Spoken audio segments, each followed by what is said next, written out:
Steve Wiggins, and this is the Groundworks Ministries podcast. Today we're reading from the book of Numbers, chapter 14, and let's focus on verses 2 through 4.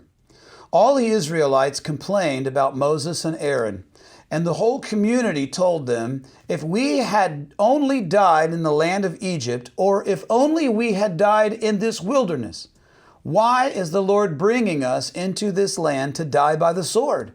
Our wives and little children will become plunder. Wouldn't it be better for us to go back to Egypt? And so they said to one another, let's appoint a leader and go back to Egypt. It's a common misunderstanding that the United States is a democracy. It is not a democracy. I know you're not here for a civics lesson, but I think it's important to the chapter today. The United States is a republic with a democratically elected government. Now, what does that mean? Well, the difference between a republic and a pure democracy is simple. A pure democracy is basically mob rule, right? Whatever the majority group members decide, with no governing principles to override the group, well, then that majority wins. That is a pure democracy, mob rule.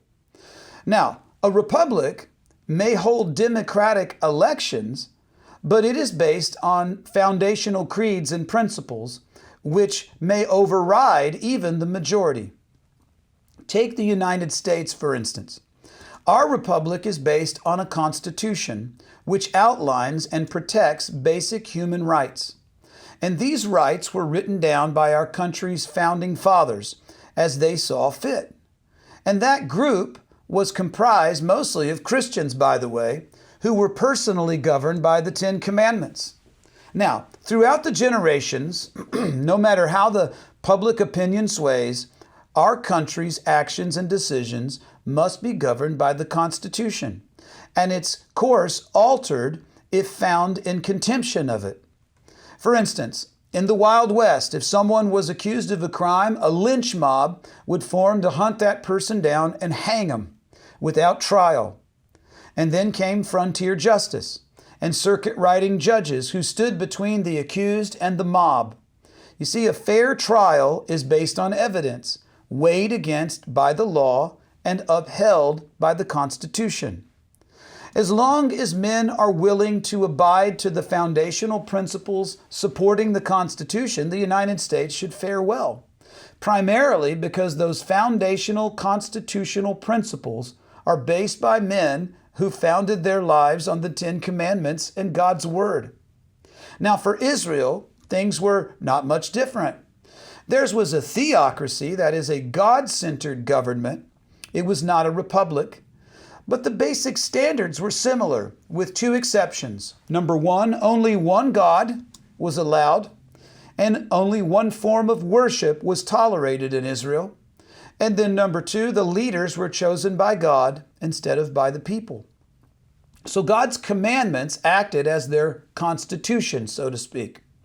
As long as Israel chose to follow the Lord and to live within the Constitution, His commands, following His leader, well, then things would go well.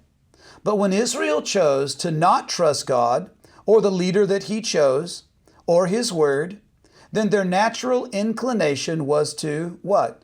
Have a democratic election, appoint a leader, and now let's go back to Egypt. No matter where you live or under what human version of government that we find ourselves, it's always incumbent upon God's people to seek Him and to follow the Lord and His Word first and foremost. In all of your dwellings, there shall be one God, and there shall be one word, and that is the word of the Lord. That should be constitution enough.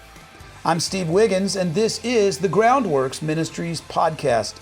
Check us out at groundworksministries.com.